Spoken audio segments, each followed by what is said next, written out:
Mayo de 1945. Alemania está en ruinas. Los nazis han sido derrotados. Los soldados alemanes se rinden al ejército británico para evitar ser capturados por los vengativos rusos. Pero los británicos saben que entre ellos se ocultan criminales nazis. Se fijan en un hombre bajito de mediana edad que lleva un parche en un ojo y se comporta de forma sospechosa. Su documentación le identifica como el sargento Heinrich Hitzinger. Cuando lo comprueban, hacen una extraordinaria revelación. Se quita el parche, lo cambia por unas gafas y les dice su nombre real: Heinrich Himmler.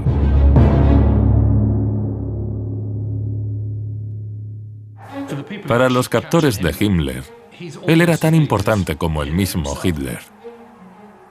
Era uno de los nazis más famosos e infames de todos. Himmler estaba totalmente comprometido con el plan de Hitler para dominar el mundo. Hitler siempre confió en Himmler. Sabía que siempre le sería fiel. Estaba al frente de la organización más atroz de la historia, las SS, que mandó a la muerte a millones de personas. Este es el hombre que estaba al mando de la red del terror, de los tentáculos del terror. Nacidas como guardia de Hitler, Himmler convirtió las SS en una gran organización, un modelo para el futuro Estado nazi. No se detendría ante nada para crearlo. Las SS fueron el pilar central del régimen nazi en el Tercer Reich. Era una organización muy violenta. Llevaron a cabo las ejecuciones en masa, planearon los asesinatos masivos. Sin las SS, el Holocausto no se podría haber llevado a cabo.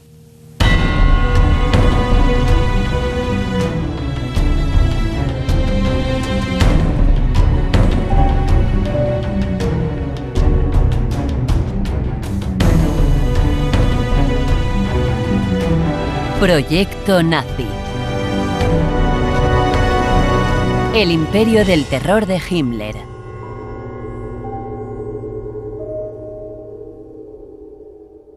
...1923... Múnich, sur de Alemania. Nacionalistas de ultraderecha armados intentan hacerse con el poder, liderados por Adolf Hitler. Uno de ellos es Heinrich Himmler, porta la bandera nazi al frente de las tropas de Hitler.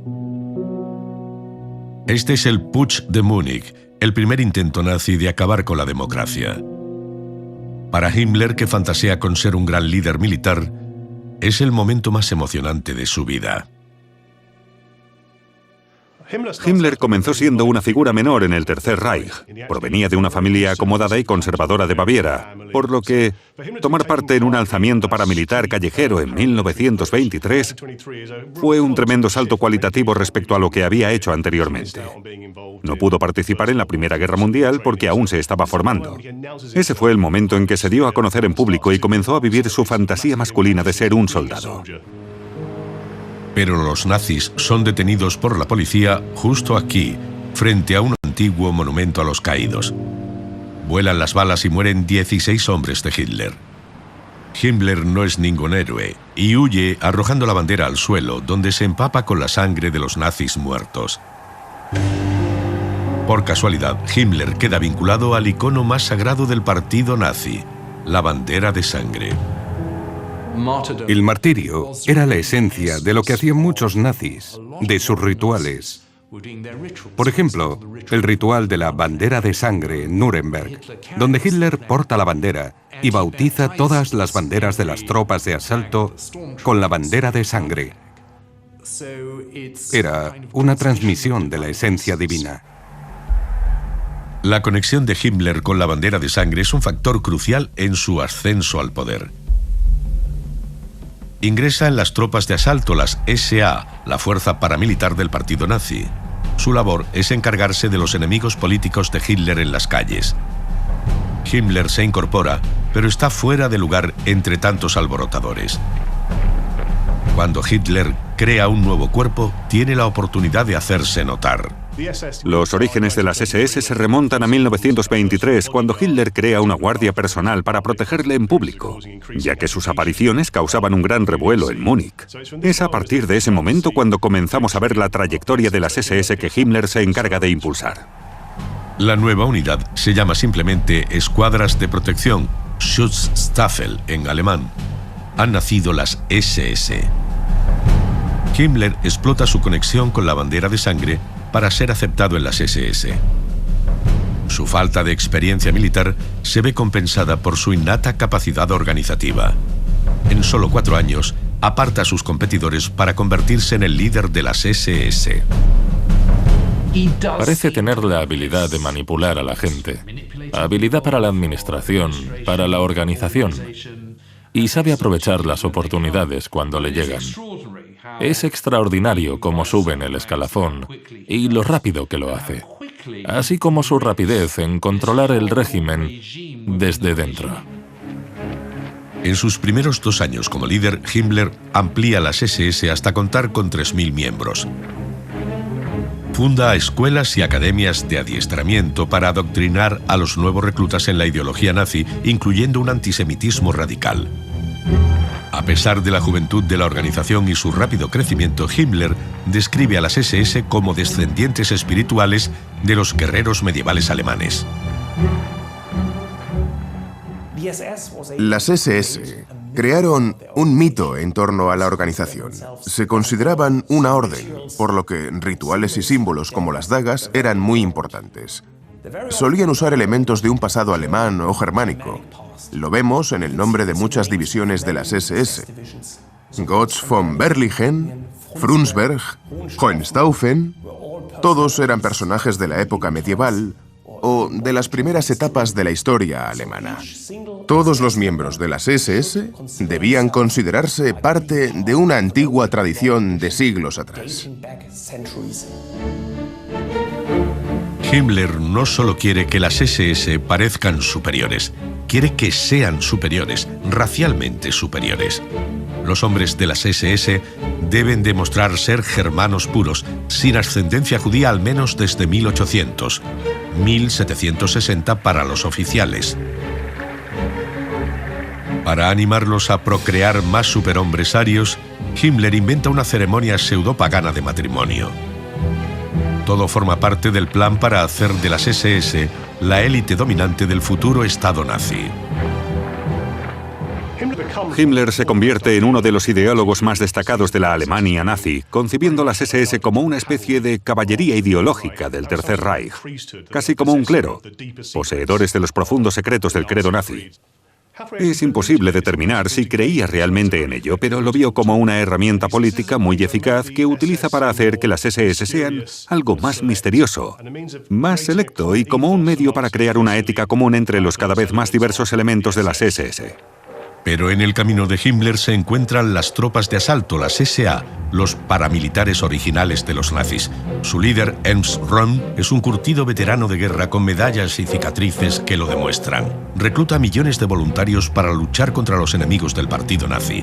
En 1933 las SA son tan poderosas que incluso Hitler se siente amenazado por ellas. La relación entre el partido nazi y las SA, las camisas pardas o tropas de asalto, fue siempre tensa. Porque las tropas de asalto eran mucho más radicales a la hora de usar la fuerza que los nazis. Las SA también son más radicales que la mayoría de líderes nazis. Sus miembros de clase obrera creen en la parte socialista del nacionalsocialismo y aspiran a confiscar las tierras de la aristocracia. Pero Röhm se vanagloria de convertir a su fuerza en un ejército del pueblo. Su líder, Ernst Röhm, proponía usar 4 millones de camisas pardas para reemplazar al ejército, pero los generales del ejército decían que no podía hacerlo. En el pasado, Hitler había dependido de las SA para relegar a sus enemigos políticos. Pero en 1933, Hitler se convierte en canciller y quiere parecer más respetable. Röhm y sus matones amenazan el sistema al que Hitler acaba de llegar. Se han convertido en una vergüenza. Eran soldados indisciplinados, unos haraganes que se emborrachaban con frecuencia. La gente les tenía miedo. Eran una especie de delincuentes armados. En su día sirvieron a los intereses de Hitler, pero cuando dejaron de hacerlo, Hitler se propuso librarse de ellos. Julio de 1934. Los líderes de las SA se relajan en un hotel de los Alpes. De madrugada, hombres de las SS detienen a Ernst Röhm en su dormitorio junto a los demás líderes de las escuadras de asalto. Aturdidos y asombrados, son ejecutados sin juicio. La organización nunca se recupera de la noche de los cuchillos largos. Su independencia desaparece y sus filas disminuyen rápidamente. Hitler quería librarse de las SA. Consideraba a las SS más leales. Himmler vio la oportunidad de que sus SS ocuparan un papel principal en el partido y en el régimen nazi. Por eso, apoyó la noche de los cuchillos largos. Vor wenigen Monaten hat sich über der Bewegung ein schwarzer Schatten erhoben. Die SA hat Himmler se aprovecha de este vacío de poder para infiltrar a sus hombres en el Estado alemán. Lo que hace es decir, no os gustan los aristócratas prusianos, no os gusta el ejército. De esta forma podemos mantener el control y podemos ser tu ejército particular, tu cuerpo de seguridad personal, tu servicio de inteligencia. Podemos controlar todas las partes del Estado, lo que implica que tendrás el control de todo el Estado. A Hitler aquello le pareció increíblemente atractivo y pensó, genial, fantástico.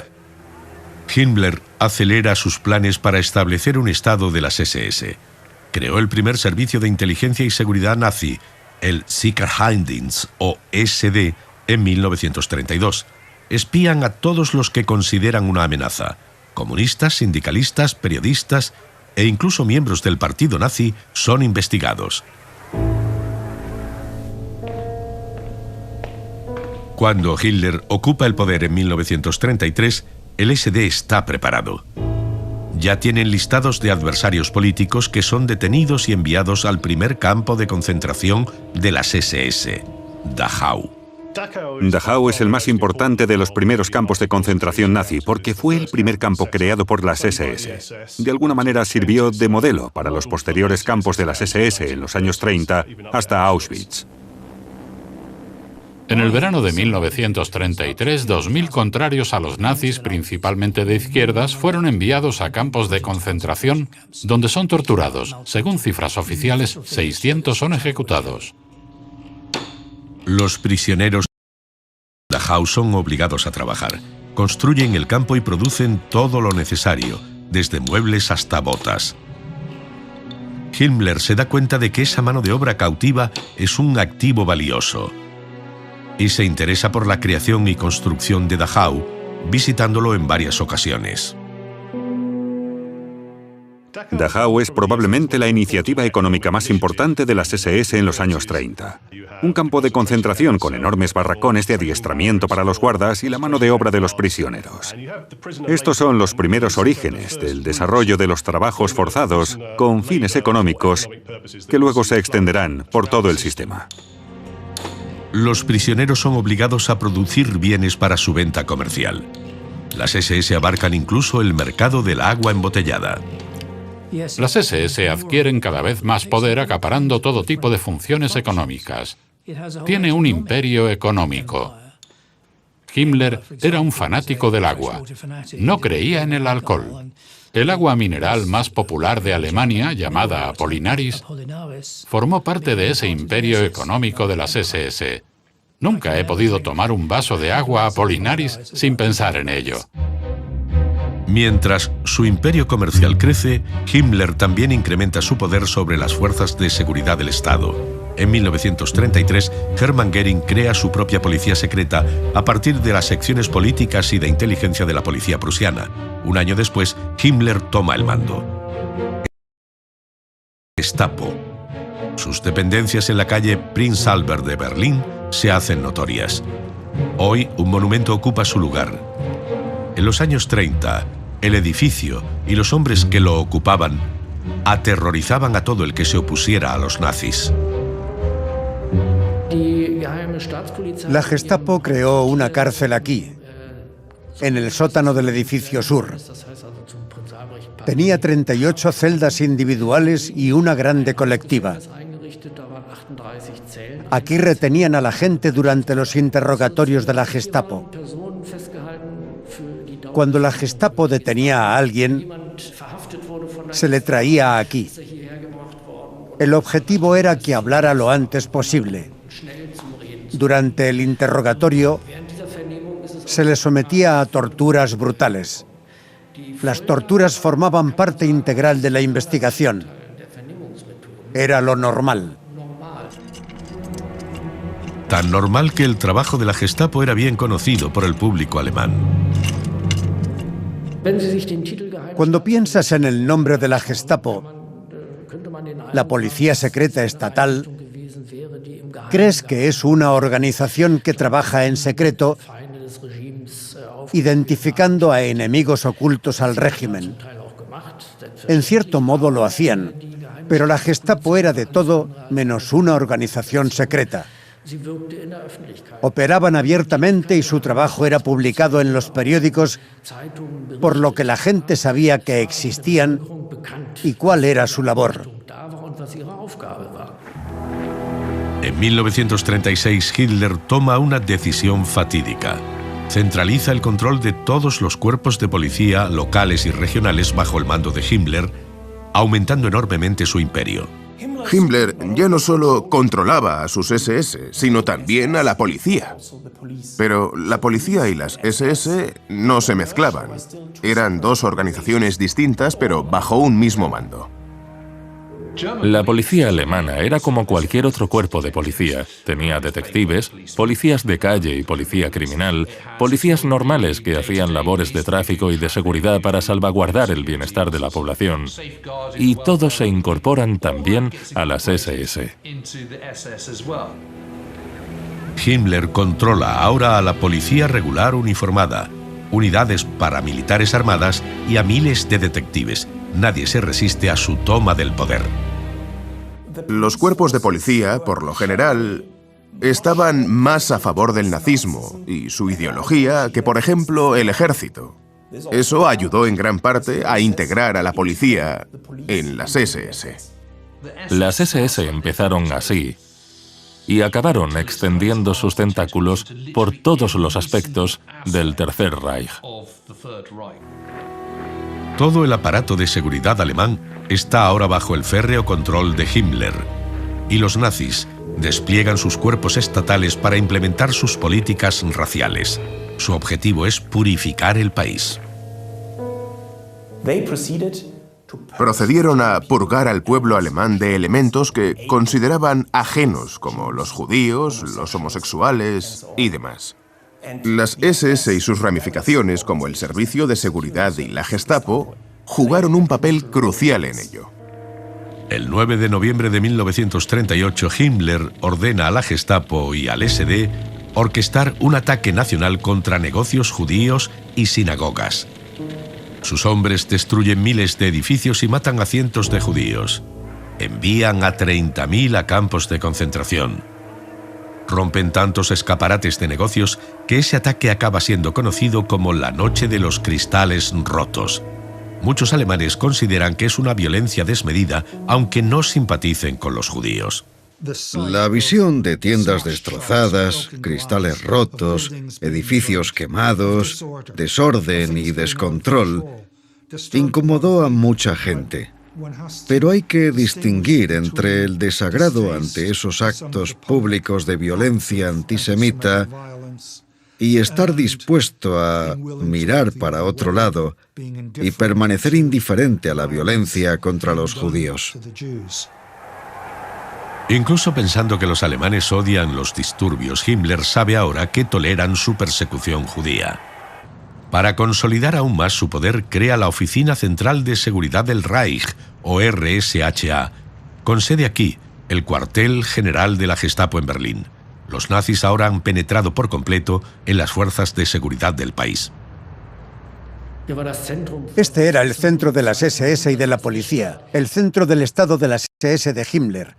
La Oficina Central de Seguridad del Reich hizo que instituciones estatales como la Gestapo y la Policía Criminal fueran anexionadas a una organización del partido, el Servicio de Seguridad de las SS, el SD.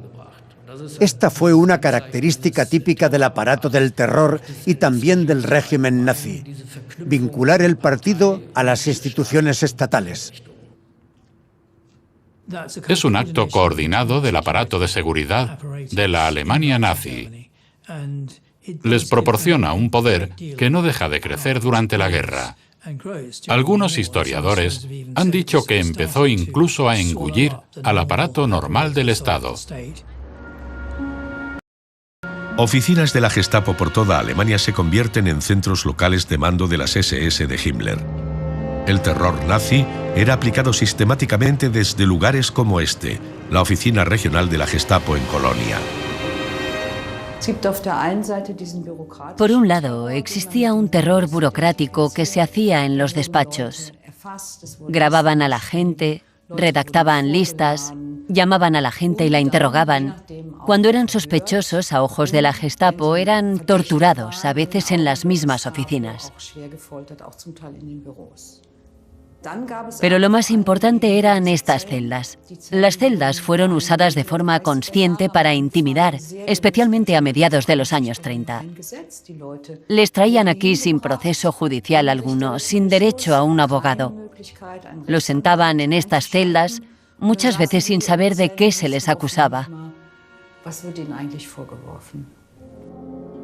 La Gestapo apunta a una comunidad en particular. Los nazis menospreciaban a romaníes y sintis, popularmente conocidos como gitanos. Los retratan como ladrones incorregibles y vagabundos. Era una minoría muy pequeña de la población, un porcentaje ínfimo. Su modo de vida era muy íntimo y cerrado. Un modo de vida que no encajaba fácilmente con la población alemana.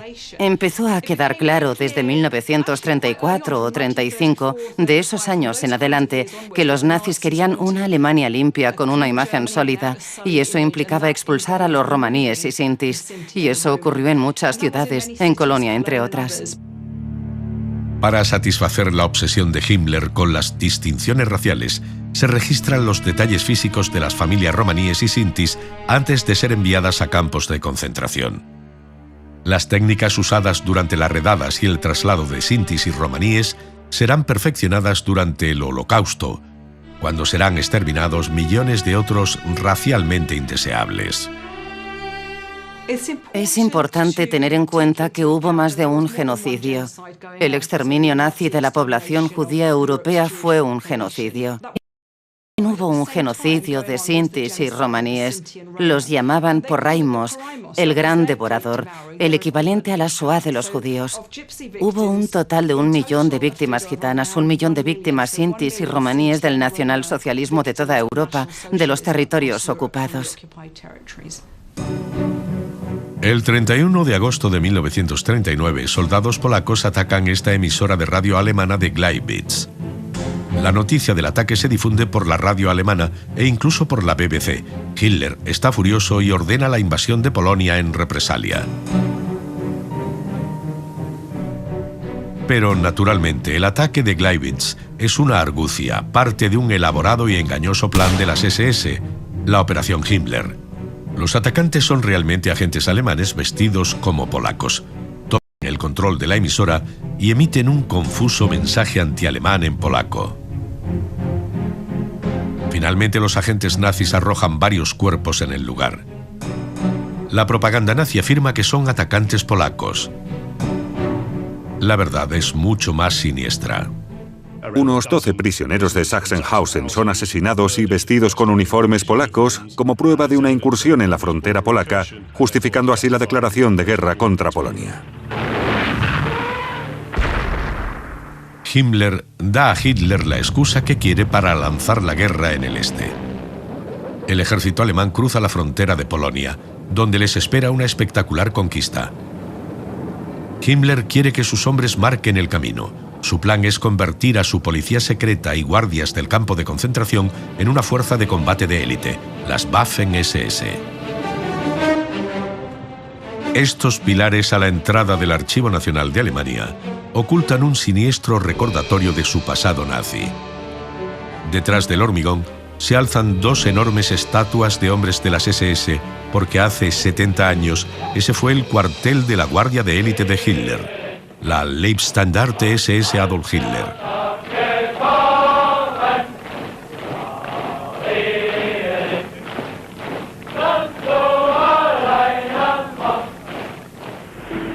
Pueden parecer impresionantes, pero están lejos de ser supersoldados.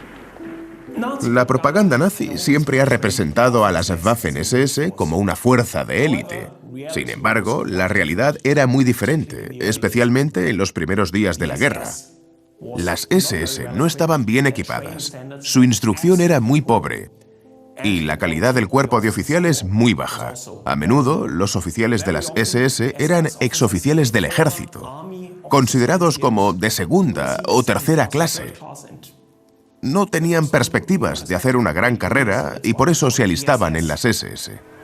La Leibstandarte y los otros dos regimientos de las SS participan en la conquista de Polonia. Himmler cree que están más que preparados para llevar el emblema de la estrella, pero las apariencias engañan. Parecían más eficientes de lo que eran.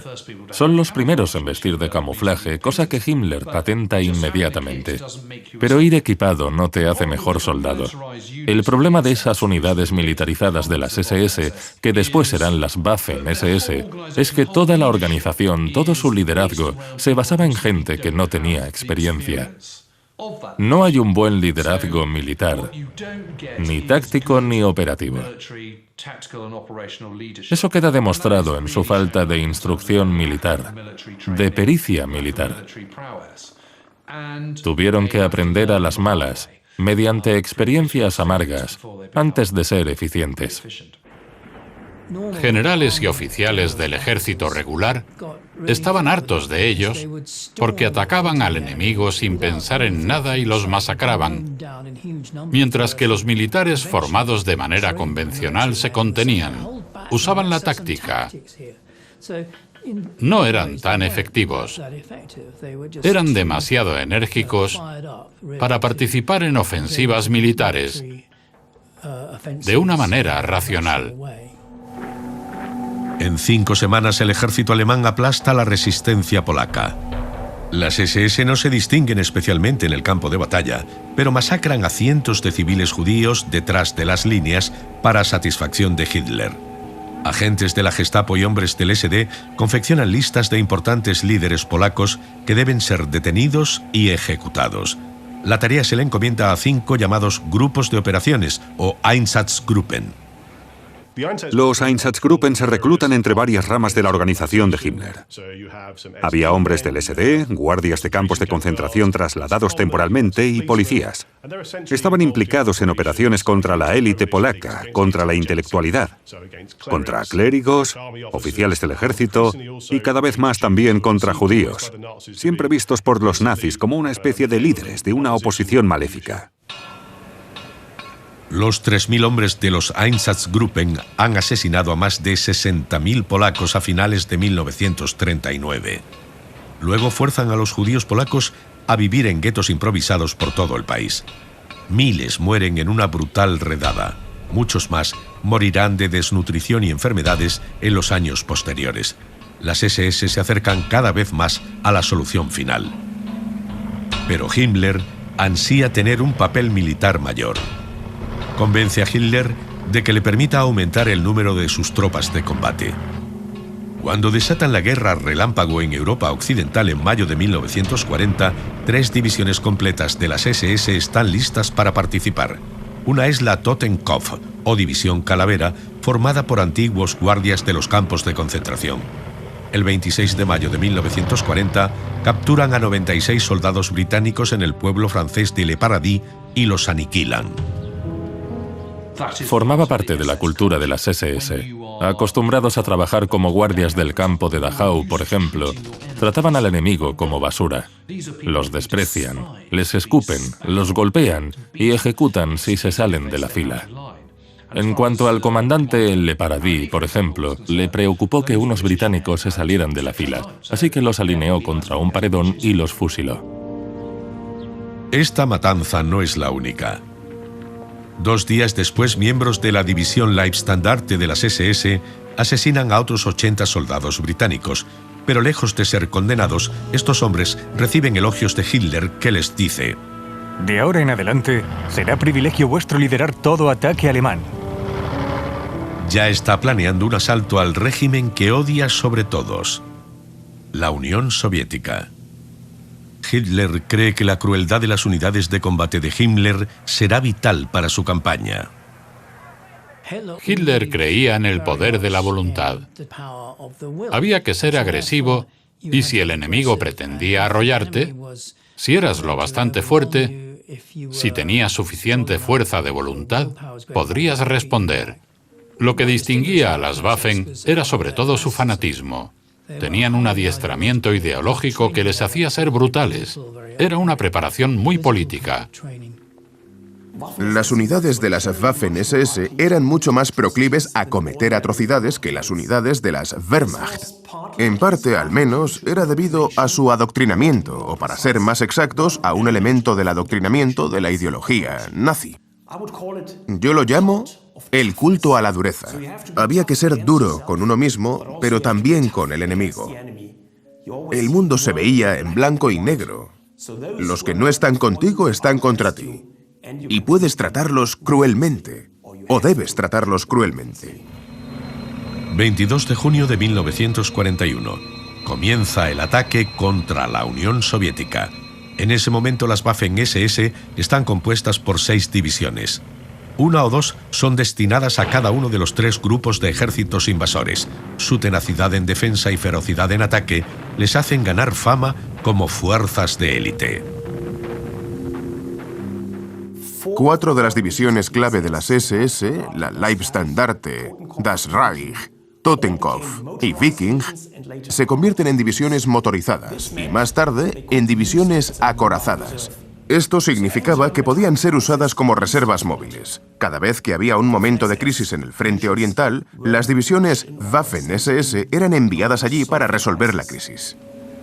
Pero como en Polonia, las divisiones de combate no son las únicas unidades de las SS que invaden. De nuevo, se forman Einsatzgruppen para aplicar la brutal política racial de los nazis. Son estos batallones de policía los que proporcionan la mayoría de los grupos de operaciones. Son pelotones de ejecución diseñados para avanzar detrás de las fuerzas armadas, por delante de las fuerzas de tierra y ejecutar a la gente. Esa es su misión. Detener a judíos, a eslavos, a la intelectualidad polaca, arrojarlos a fosas, dispararles en la nuca, ese tipo de cosas. Todo eso lo lleva a cabo la policía normal, pero forman parte de las SS. Estos hombres normales cometen crímenes extraordinarios. Los 500 hombres de una sola unidad, el batallón 101, ejecutan a 83.000 personas. Los Einsatzgruppen pasan rápidamente de disparar a varones a ejecutar también a mujeres y niños, si son judíos. Se produce una especie de radicalización dentro de los grupos y vemos claramente un holocausto mediante balas. Poco después de que comience la invasión, Himmler hace un viaje especial al frente oriental. Quiere comprobar la eficacia de los Einsatzgruppen en los asesinatos en masa que ha ordenado. Pero le inquieta profundamente lo que ve. En agosto de 1941, Himmler presencia una de las ejecuciones en masa y se disgusta. No le gusta ver tanta sangre y horror. Piensa en los pobres hombres que llevan a cabo las ejecuciones. Debe ser muy traumático y hay que encontrar un modo mejor de hacerlo. Debe haber un modo más humano para que mis hombres, mis chicos, no queden traumatizados. Su preocupación es por las víctimas, es por la gente que tiene que hacer esas traumáticas ejecuciones masivas. Son asesinatos brutales, una pesadilla. Son grupos relativamente pequeños de hombres que disparan a miles y miles de personas al día. El impacto psicológico sobre cualquier miembro de los Einsatzgruppen es enorme. Esto ayuda a allanar el camino para encontrar un método más humano, desde el punto de vista nazi, de perpetrar el objetivo genocida de Himmler. 13 de octubre de 1941. Himmler ordena la construcción de una institución totalmente nueva de las SS, campos de exterminio construidos expresamente. Primero Belzec, seguido pronto por Treblinka y Sobibór. Son diseñados específicamente para matar a miles de judíos en cámaras de gas en cuanto llegan. En 1942 se toma la decisión de exterminar a todos los judíos de Europa. Se necesitan más campos: Chelmno, Auschwitz y Magdanet. 3 millones de personas son asesinadas solo en esos 6 campos. Sobre las puertas de muchos campos reza el lema Arbeit macht frei, el trabajo libera. Para los ejecutados en los campos de exterminio es una cruel mentira. Pero algunos presos son elegidos para trabajar. Himmler planea convertir a algunos de los campos de exterminio en empresas rentables, explotando una creciente crisis germana, la escasez de mano de obra. Esto ocurre cuando la mayoría de mano de obra alemana es reclutada para la Wehrmacht. Las SS controlan un gran número de prisioneros y sería buena idea usarlos como mano de obra antes de morir. Las SS se implican en el negocio de la explotación de mano de obra. Los campos de concentración se convierten en intercambios de mano de obra. Alquilar a los prisioneros a bajo precio. Los empleadores y las grandes empresas alemanas no tienen que pagar mucho y pueden hacer uso de cientos de miles de esclavos. Todos los campos de concentración forjan estrechos vínculos con industrias de la zona. En 1942 y 43 hay un gran número de campos satélites que se concentran alrededor de los campos de concentración, relacionados con empresas o con recursos particulares y donde los prisioneros trabajan a gran escala. Casi todas las grandes empresas alemanas estaban de alguna manera relacionadas con los campos satélite. IG Farben, con su planta en Auschwitz, es el ejemplo más notorio. Siemens también tenía fábrica allí. IG Farben tenía su propio campo de concentración privado, dirigido por las SS, subcontratado a las SS. IG Farben, la mayor empresa química del mundo de la época, emplea a miles de prisioneros de Auschwitz para construir y operar una planta de caucho sintético. Y no es la única. El empresario alemán mostró una actitud mucho más amplia hacia la mano de obra de prisioneros como recurso. Las empresas pensaban, debemos usarlos porque si no lo hacemos nosotros, lo harán otros. Tenemos la responsabilidad de contribuir al esfuerzo de guerra y proteger los beneficios de nuestros accionistas. El campo de concentración de Mauthausen-Gusen demuestra perfectamente el brutal modelo de negocio de las SS. Los prisioneros fueron trasladados aquí desde Dachau en 1938 para trabajar en una cantera de granito, pero Mauthausen se expande rápidamente hasta convertirse en una de las redes de campos más grandes del mundo, con casi 100 subcampos distribuidos por Austria y el sur de Alemania. La piedra de la cantera es usada en un principio para construir el campo. Una vez terminado, las SS venden la piedra en el mercado, obteniendo un gran beneficio. Las SS tenían su propio imperio económico, especialmente en el este. Se centraba en la producción de diversas mercancías, como manufacturas, mampostería, cosas así. Producen estos bienes, pero usan a los humanos en el proceso.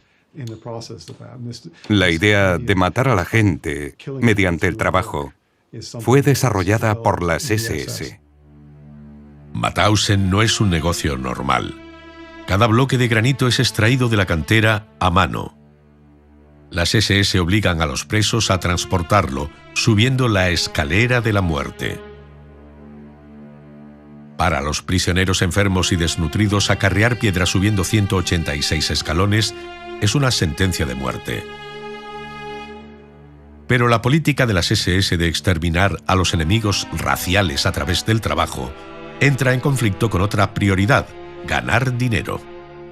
Se hace un intento de transformar hasta cierto punto la cultura de la muerte de los campos, haciendo que los prisioneros vivan y produzcan más. Pero es difícil conseguir cualquier cambio significativo porque la cultura de los campos estaba más vinculada a la muerte que al cuidado de los prisioneros. Los castigaban demasiado para poder usar mano de obra en condiciones. Sí, es un campo de concentración, no de exterminio. No hay cámaras de gas, pero los que estaban allí saben que van a morir, igual que los que son conducidos a las cámaras de gas. Es solo un aplazamiento de la ejecución. La idea era coger a esa gente, hacerles trabajar hasta la muerte y sustituirlos después. Había un constante ciclo de prisioneros entrando y saliendo, trabajando para los nazis. Mauthausen será conocido por su alto índice de muertes. La mano de obra forzada ha de ser sustituida constantemente. Los adversarios políticos de los nazis vienen de toda Europa, incluyendo muchos combatientes de la resistencia e incluso miles de soldados italianos. Cuando Italia fue derrotada y se rindió en el verano de 1943, el ejército italiano fue llevado a Alemania para trabajar en las fábricas. Lo pasaron mal porque los obreros alemanes estaban resentidos, pensaban que los habían traicionado rindiéndose. Usan a la gente, los tratan como basura, los machacan en el suelo, tanto que incluso les llaman los destrozahuesos. Himmler inspecciona Mauthausen en 1941 en su fase más productiva. Comerciando con 45 grandes empresas, es uno de los campos de concentración nazis más lucrativos. En 1944 genera más de 11 millones de marcos alemanes, equivalentes hoy a unos 115 millones de euros. Pero el coste humano también es enorme. 300.000 prisioneros mueren en el proceso. Lo más escalofriante es la aplicación de modernas técnicas de dirección a formas más efectivas de explotación de la gente hasta su muerte. Se consigue que sean más productivos usando estas técnicas modernas. Pero también existe la seguridad de la muerte al final o de agotar a la gente. En 1945, el imperio económico de las SS de Himmler controla 500 empresas. Sus esclavos son una imagen común por todo el Reich, pero no son suficientes para abastecer la cada vez más desesperada necesidad de obreros. Millones de personas son embarcadas con destino a Alemania, procedentes de territorios ocupados para hacer trabajos forzados. Los trabajos forzados son cada vez más necesarios para un régimen que está enviando literalmente a millones de hombres a la muerte en el frente oriental. Cuantos más hombres tienen que sustituir en las fábricas y campos de Alemania, más trabajadores forzados necesitan. En 1944 hay 7 millones de obreros extranjeros en Alemania. Hace 70 años, esto formó parte del campo GBI 75-76. Estos barracones albergaron a 2.000 trabajadores. El campo está en medio de una zona residencial, por lo que las primitivas condiciones de vida y el tratamiento dado a los presos serían evidentes para el pueblo llano. Este es solo uno de los 3.000 campos que albergaron a trabajadores forzosos solo en Berlín. Casi toda la economía de 1944 depende de los trabajadores que han sido llevados a Alemania con varios grados de coerción. Muchos son engañados con promesas de condiciones de trabajo y salarios decentes. Mucha gente es detenida en las calles y obligada a ir al país. En las últimas etapas de la guerra, esto fue lo que mantuvo a la economía alemana en marcha.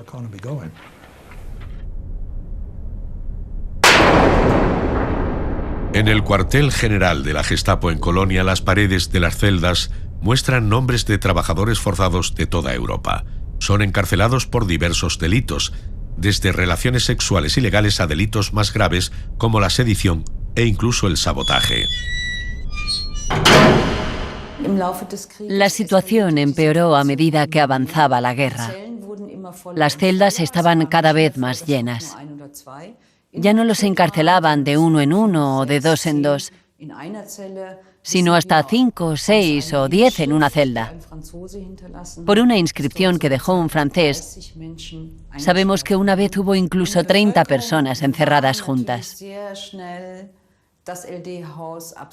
Este edificio se hizo tristemente famoso.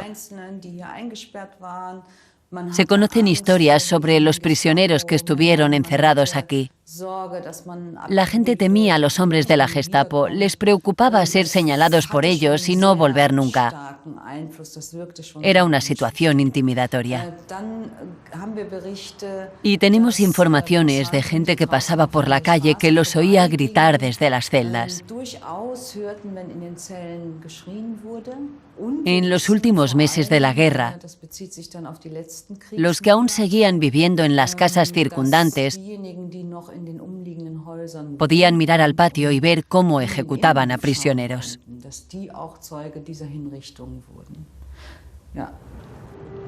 En los últimos meses de la guerra, la Oficina Central de Seguridad del Reich permitió a agentes de la Gestapo ejecutar a no alemanes sin necesidad de permiso previo de Berlín. Tras eso, cientos de obreros extranjeros son ejecutados aquí. Con el poder de la vida o la muerte sobre millones de civiles, las SS han alcanzado la cima de su poder. Tienen un enorme imperio industrial y casi 1 millón de hombres reclutados. Pero para llevar a las Waffen-SS a tal dimensión, hay que abandonar la insistencia previa de Hitler sobre la pureza aria. Himmler debe conformarse con conseguir lo que el ejército no quiere o usar gente que ya ha cumplido con el ejército e incorporarlos a las SS. Debe recorrer Europa en busca de falsos pero verosímiles alemanes para incorporarlos a las Waffen-SS. Los miembros de las SS reclutaban gente que consideraba inferior a ellos. Formaron unidades especiales de las SS, ucranianos, franceses, musulmanes de los Balcanes, etc. Sin embargo, con la excepción quizá de los estonios y hasta cierto grado de los estones, estas unidades de las SS rendían menos de lo esperado, por lo que no eran consideradas élite militar.